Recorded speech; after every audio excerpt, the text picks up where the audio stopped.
Hello everyone, जय माता दी सभी को। कैसे हैं आप लोग? माता रानी की कृपा से स्वस्थ होंगे, यही उम्मीद है। माता रानी आप लोगों पर हमेशा कृपा दृष्टि बनाए रखे। आइए जानते हैं हरियाली तीज और हड़ताल का तीज में क्या अंतर होता है, इसका व्रत कैसे रखा जाता है और कैसे पारण किया जाता है, इसका क्या क्या नियम होते हैं, किस भगवान की कैसे पूजा की जाती है और हरियाली तीज किस दिन पड़ रही है 2025 में। आइए जानते हैं। हरियाली तीज और हड़ताल का तीज दोनों अलग अलग होती हैं। हरियाली तीज सावन की तृतीय शुक्ल पक्ष की तृतीय तिथि को रखी जाती है और हड़ताल का तीज भादों में रखी जाती है। अब आता है हरियाली तीज का जो समय है वो कब हमें व्रत रखना है। 26 तारीख को शनिवार को 10:42 से स्टार्ट हो रही है रात को और 27 जुलाई को 10:41 पर इसका समापन हो रहा है। 27 जुलाई को व्रत रखा जाएगा। 27 जुलाई को बहुत लोग इसको 24 घंटे का भी रखते हैं, निर्जला भी रखते हैं। बहुत लोग फलाहार से भी रख सकते हैं। जो जिसकी सामर्थ्य है उस हिसाब से आप व्रत रख सकते हैं। आपको सात्विक बिल्कुल बिना प्याज लहसुन वाला खाना खाना है। एक दिन पहले से ही प्याज लहसुन का त्याग कर देना है। वैसे कुछ भी तामसिक भोजन नहीं करना है आप लोगों को। वैसे सावन चल रहा है, बहुत लोगों ने प्याज लहसुन का त्याग कर रखा है, नहीं कर रखा है तो वो एक दिन पहले ही कर लें। अपना सर धुलने एक दिन पहले कि शनिवार पड़ेगा उस दिन, वैसे संडे भी पड़ रहा है, हम व्रत रखेंगे क्योंकि नहाए धोए का वो होता है ना खाना, तो एक दिन पहले किया जाता है।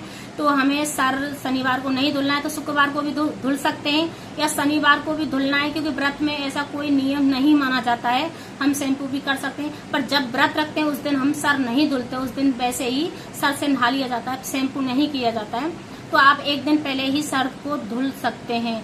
और जैसे अब हमें थोड़ा शनिवार पड़ रहा है, हम नहीं धुल सकते, तो बेसन या हल्दी को अपने बालों में थोड़ा सा लगा के, उससे ये नियम भंग नहीं होता है। आप ऐसे कर सकते हैं, अपनी लटाओं में कुछ लगा के, या तो दही लगा लें या बेसन लगा के अपने सर को धुल सकते हैं, शैम्पू कर सकते हैं आराम से। ऐसा कोई भी नहीं, व्रत है तो हम आराम से कर सकते हैं।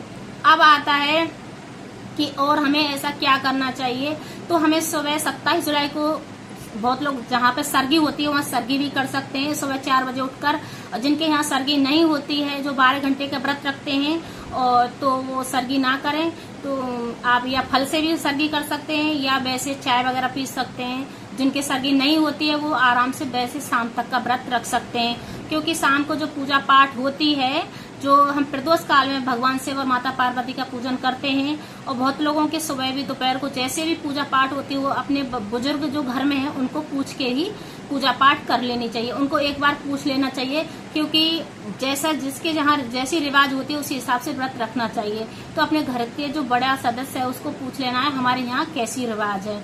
अब आता है कि जो सरगी करते हैं वो क्या खा सकते हैं। वैसे सरगी में अपने सास का दिया हुआ कुछ लेके खाते हैं, सास देती है, जैसे करवा चौथ में किया जाता है उसी प्रकार से ये हरियाली तीज में भी किया जाता है, क्योंकि ये भी पति के लिए व्रत रखा जाता है, पति की लंबी आयु के लिए व्रत रखा जाता है। सरगी में आप चाय भी पी सकते हैं, कुछ फलाहार भी कर सकते हैं। और फिर आता है हमें नहा धोकर ग्रीन कलर का वस्त्र धारण करना, या तो साड़ी या सूट कुछ भी पहन सकते हैं, या कोरा भी पहन सकते हैं। अगर कोरा नहीं है तो जो आपके पास धुला हुआ वस्त्र हो उसको भी पहन सकते हैं। ग्रीन कलर की चूड़ियां पहननी है, मेहंदी लगानी, हमें 16 श्रृंगार सारे करने हैं। अगर आपकी जो भी ज्वेलरी वगैरह पहन रहे हैं और मंदिर में जा रहे हैं तो इस चीज का भी विशेष ध्यान रखना है कि वहाँ पे भी कोई थोड़ा आजकल चोरी चंगारी का बहुत डर रहता है, तो इस चीज का भी ध्यान रख के पहन के जाएं।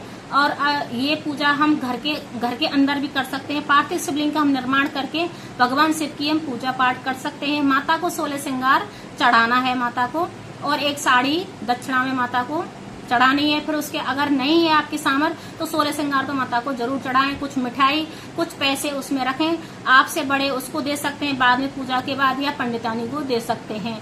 और अब आता है जो हरिताल का तीज का जो व्रत रखते हैं उसी हिसाब से हरियाली तीज का भी व्रत रखा जाता है। सिर्फ नाम में कंफ्यूजन है, व्रत शिव माता पार्वती का ही होता है।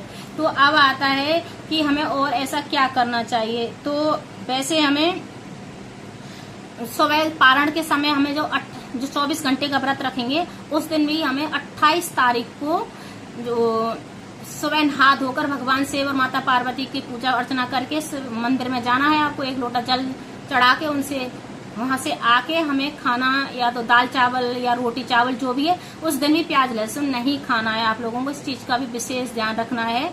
और सिर्फ नॉर्मल पूजा है, ऐसा कुछ भी नहीं है, मतलब एक सरल तरीके से पूजा है। अगर इसको भाई बढ़ाने वाले कितना भी बढ़ा सकते हैं, और जिसका जितना सामर्थ्य उस हिसाब से व्रत रखें, क्योंकि दवाइयां वगैरह चल रही हैं तो आप फलाहार करके भी व्रत रख सकते हैं। इसमें मीठा भोजन भी किया जाता है। अगर आप 12 घंटे का व्रत रख रहे हैं तो मीठा भोजन भी कर सकते हैं। शाम को माता पार्वती और शिव का पूजन करने के बाद प्रदोष काल में फिर हमें सूर्य भगवान को, चंद्रदेव को अर्घ देने के बाद हम अपने पति के पैर छूकर हम खाना भी खा सकते हैं। खाने में मीठा खाते हैं, नमक वगैरह कुछ नहीं खाया जाता है, मीठा खाया जाता है। इस बात का भी विशेष ध्यान रखना है। अगर मेरी वीडियो अच्छी लगे तो लाइक करें, शेयर करें, कमेंट करें, सब्सक्राइब करें। हर हर महादेव कमेंट में जरूर लिखें। जय हर हर महादेव।